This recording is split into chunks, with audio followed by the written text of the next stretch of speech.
क्या पहाड़ों पर भी गैंग वॉर होगा? ऊना में हुआ मर्डर, निकला दो गैंग्स के बीच का झगड़ा। हरियाणा की गैंग ने ली हत्या की जिम्मेदारी। फिर पंजाब की गैंग ने कहा हम लेंगे अपने भाई की मौत का बदला। बीते कल हिमाचल के ऊना जिला में जो हुआ वो महज एक मर्डर नहीं था। ये हिमाचल के उस भ्रम को तोड़ देने वाली वारदात है जिसमें हम मान बैठे हैं कि हमारे पहाड़ का माहौल बाकी राज्य से जुदा है, शांत है और संगठित अपराधों से कोसों दूर है। लेकिन अब ये साफ होता जा रहा है कि हिमाचल भी धीरे धीरे गैंग वॉर के उस आग में झोंका जा रहा है जो पहले यूपी, हरियाणा और पंजाब तक सीमित मानी जाती थी।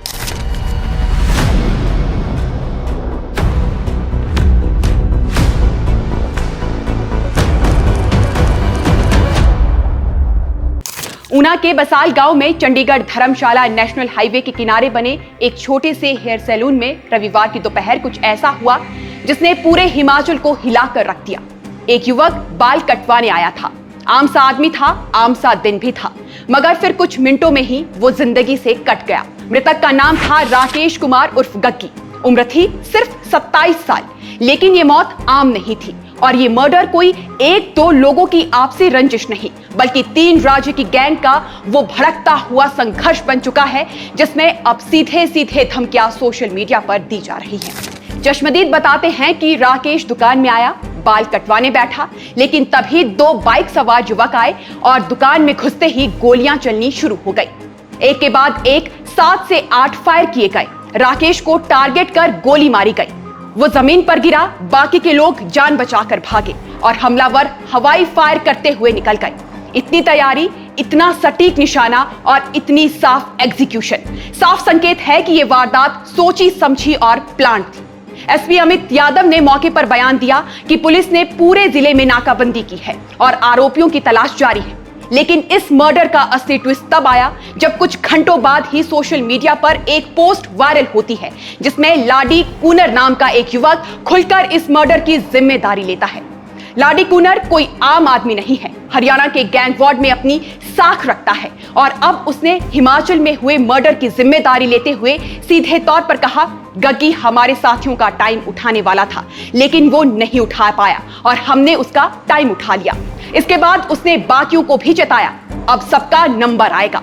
इतना ही नहीं, उस पोस्ट में मनी राणा और वेंकट गर्ग जैसे नाम का भी जिक्र है जो हरियाणा और पंजाब के कुख्यात गैंगस्टर माने जाते हैं। और इस खुली जिम्मेदारी के बाद जैसे गैंग वॉर का दूसरा मोर्चा भी तुरंत खुल गया।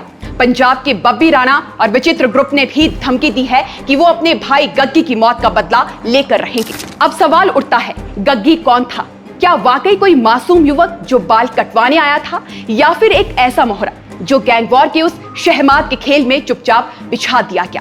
पता चला है कि गग्गी शराब कारोबार से जुड़ा हुआ था। वो एक शराब ठेकेदार के साथ काम करता था और हत्या से पहले उसने खुद एक वीडियो सोशल मीडिया पर पोस्ट किया था जिसमें वो गोली मारने और छाती पर लेने की बात कह रहा था। यानी आग पहले से ही जल चुकी थी, पेट्रोल तो बस बाकी था। दूसरी चौंकाने वाली बात यह है कि हत्या के वक्त गग्गी अकेला नहीं था, उसके साथ 8 लोग और थे जो पास के एक क्रिकेट टूर्नामेंट में जा रहे थे। लेकिन टारगेट सिर्फ गग्गी को बनाया गया। साफ है कि हमलावर उसकी हर मूवमेंट पर नजर रख रहे थे। पुलिस भी कह रही है कि गग्गी की रैकी की जा रही थी, यानी ये कोई अचानक हुई लड़ाई या गुस्से में किया मर्डर नहीं बल्कि ये एक तय वक्त पर, तय लोकेशन पर, तय आदमी को मारने की रणनीति थी। अब यहाँ एक और बात गौर करने वाली है, हमलावर इतनी आसानी से भाग कैसे निकले, ना कि क्यों फेल हुए। हाईवे किनारे हुई वारदात के बाद भी वो गांव के रास्ते से निकलकर कैसे गायब हो गए?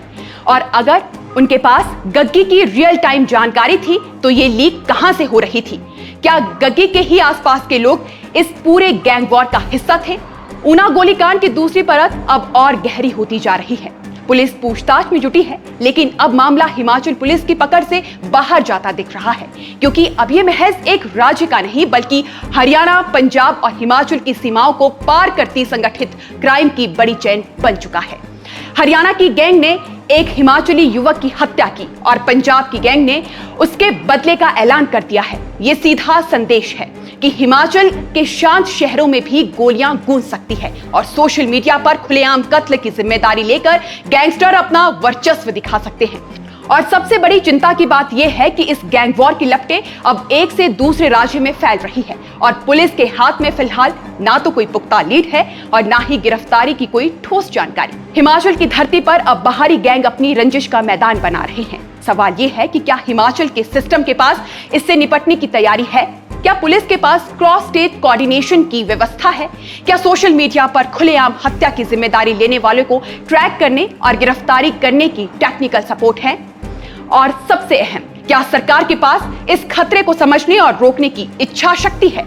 क्योंकि अगर अभी भी हमने इसे महज एक मामूली मर्डर केस मानकर छोड़ दिया तो कल ये गैंग हमारे सड़कों, स्कूलों, कॉलेजों और बाजारों तक पहुंच जाएंगे और तब ये सवाल उठाने तक का वक्त नहीं बचेगा। तब जवाब देने की मजबूरी होगी। गग्गी का मर्डर एक अलार्म बेल है और अलार्म को इग्नोर करने का नतीजा सब जानते हैं। हिमाचल को अगर गैंग वॉर की इस दलदल से बचाना है तो कार्रवाई सिर्फ एफआईआर तक सीमित नहीं होनी चाहिए, बल्कि सिस्टम को भी रियल टाइम अलर्ट मोड पर लाना होगा।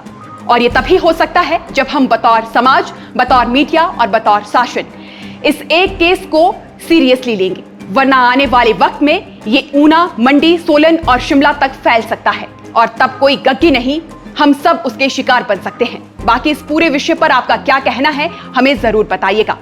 फिलहाल के लिए इस खबर में बस इतना ही। नमस्कार।